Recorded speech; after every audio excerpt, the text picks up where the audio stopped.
Okay guys, I have the Jeep out from storage to check it over to see how it's, you know, kind of like, make sure it's okay. It's been in storage a long time. Every so often I pull it out, run it, make sure everything's not leaking and all that other stuff. So while it's out, I thought I could take the opportunity to show you guys what I've done to this. And we're going to start in the back because that was where I started. This Jeep, and I'll show you some pictures in the video, is the second Jeep Cherokee XJ that I have built. The first one had one door, and when I got kids, I rolled the first one, so when I got kids, I rebodied that Jeep with two doors. The first one was an 89 Jeep Cherokee. This second one's an 89 Jeep Cherokee. And the only part that's original from the original Jeep is the dashboard and the body. Everything else is coming off the other Jeep. So let's get into it. I'm not make this video too long. The first thing I did when I got the Jeep, the original Jeep, is I was having a problem with my front axle.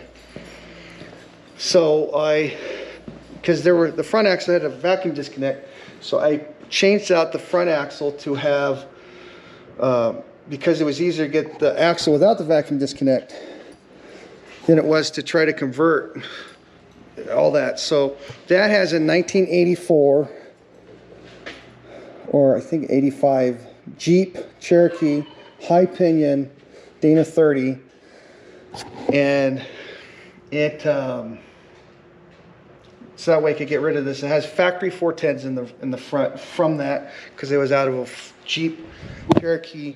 Out of Jeep Cherokee with a 4-cylinder. So then, instead of rebuilding the front axle, I used the money on that to buy this Ford 8.8. It has a Ford 8.8 in there, because I basically try to look at all the weak spots and remove all the weakness out of it. So I drove it for a while. This has a limited slip rear end, and the cool thing is by doing this I got a brake conversion upgrade to the disc brakes in the rear. So then from there, the next thing I had problems with was the transmission. So this is the transmission I have now. This is a 1991 or 1990 or 91 AX15 5-speed in there. And then the motor that's in this right here is the original motor that I had on the other Jeep, because it had, I think, 40,000 less miles on it. So anyways, that was the second thing I had problems with, was the transmission. I also, when I put the Jeep down, I'll show you on top, I've converted it over from the to the regular radiators and stuff. But it has long arms on it. It has a Rubicon long arm kit on it with has a 5.5 inch lift on it on the front. And what else does it have? Oh yeah, it has the, I changed out the rear transmission to have the slip yoke eliminator kit on it. And while I was in there, I got rid of the linkage and converted over to cable linkage. And cable linkage is way more responsive, and it takes a lot of slack out of it, because when I was moving everything around, I kept having to adjust it. Has an upgraded exhaust that I custom built on it. Rubicon long travel suspension axles. The cool thing about the Ford 8.8 is this axle is 1.5 inches bigger diameter, and then you put that on there with those pads right here that it's sitting on. That adds up to 1.5 inches taller. So I have a 3.5 inch lift with 1.5 inches on the front. So this is 5 inches in the back and 5.5 inches in the front. And then I put the 31 inch tall tires on it.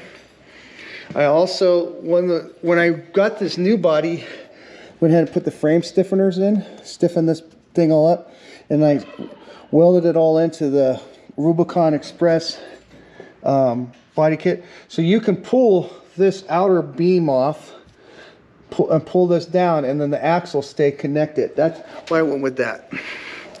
I did the conversion over to, we got rid of the Y-link, went to the linkage like this from Terraflex, had to convert the outer knuckles off of a, has the outer knuckles off of a 99 and up Jeep Cherokee. The rear end has chromoly axles in it too. And I think that's the undercar part of this vehicle. I think, why is there anything else? Oh yeah, it has a ARB front bumper on here. And I'll show you the winch when I put it all down. The winch is pretty cool. So, oh, and I have a JPR kit. I built this out of a kit and welded this all together myself. On here, this has the steel upgraded panel for the tank. And all right, I'm gonna put this down on the ground, and then we'll show you what's on the inside of this thing. Okay, I got the car down, the Jeep down on the ground. I'll start up front. I have rigid, you know, these are rigid trail lights. These are floods that are HID flood lights. And then this, I got a hydraulic winch. And here's the hydraulic winch controls from Trail, was it mile marker on there. And the bumper kind of conceals the whole entire thing. But I had the wire off of it right now because it's all tangled up. Eventually I want to convert over to the, what is it, the nylon rope instead of having a wire rope. But the motor is pretty much stock. I do have a Rusty's Off-Road throttle body spacer on there. I don't know if you can see it right in there. And I had all their linkages. I have the hydraulics from the power steering pump is how I run the mile marker winch. And so it goes up through the thing and it goes over to this winch controller and then goes all through that. So that's how I take the winch, the power steering fluid is how I run the hydraulics on the, front of that. I had to take out all the vacuum controls to run the front axles and all that stuff. I have Pulsar spark plugs in there. They're a weird thing. They make the truck run really, really good. I also have a 240 amp alternator on this to help run everything. What else is on here?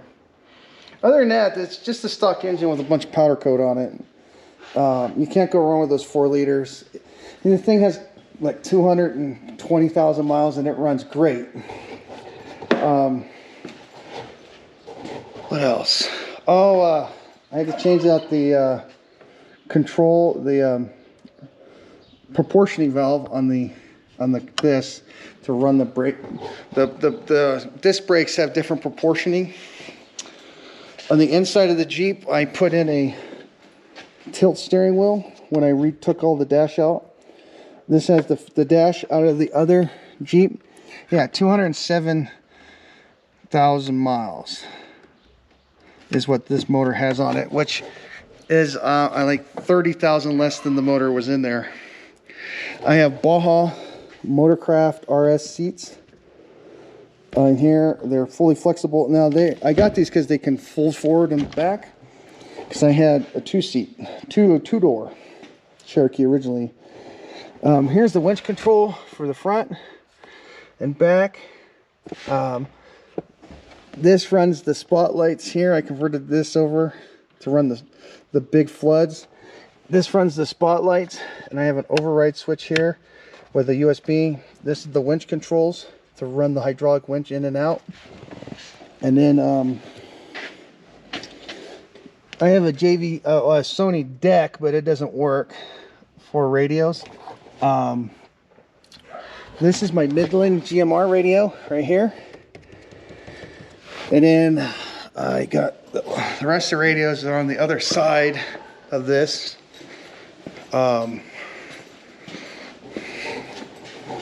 Here's my ICOM ham radio. Runs 2 meters, 70 centimeters.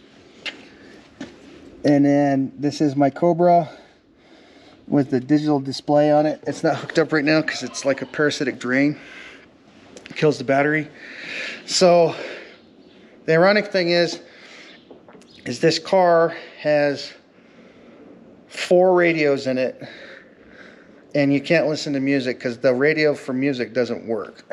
So it has 4 radios and the music radio don't work. The biggest problem you have when you run that many radios is keeping all the microphones, you know, all the microphones. It has 3 transmission radios, ham radio, GMR, CB. On the front, I run my my antenna in the front of in the front bumper. I saw a bunch of guys from Australia doing that. So I run it there, and that antenna can flip and whip and do whatever it wants, and you can keep an eye on it, because this is like my 4th antenna, and I went with the Fire Stick 2 like that, because I had a big huge whip on there, and all it did is smash into the vehicle. I have fender flares. I don't have them on the back because the fender flares are a 2-piece for the back one, so I still have to get the back bushwhacker fenders. The front grille is off the original Jeep, and so is the fender. And did I convert the hood? I have another hood for this that's in better shape. I've put the 96 and up mirrors. You got to use a 96 mirror because it's a manual adjust, because they're way wider and you can see more. So I have that's my CB whip antenna, or Fire Stick right there. Here is my other Fire Stick for 2 meters, 70 centimeters right here. And because GMR is like microwave, pretty low, I use that antenna for the GMR antenna. This is the original tailgate to the original Jeep, because it was a 2-door. Originally it had a spare tire carrier right here that went over this. That's why the tail light here is covered. It's there. But I went away from that because that thing just broke to shit when I rolled it. The original Jeep I had got rolled in a hunting trip. And then I built this rack up here to go on the top so I can have on top storage. That's so I can carry my shovel. I put my spare up there when I go four-wheeling. That's where I carry my spares, on the top with a bunch of other stuff. When I went camping, you can't see shit here. And this bumper has a lot of things that hurt a lot, like these when you hit them, because that's solid steel. So I put in lights in the tailgate and ran the wires through here up into there. And here's the switch. It's disconnected because I didn't know if it was a parasitic drain, but there's a switch to turn those on. And I built this Jeep to go camping and do overlanding.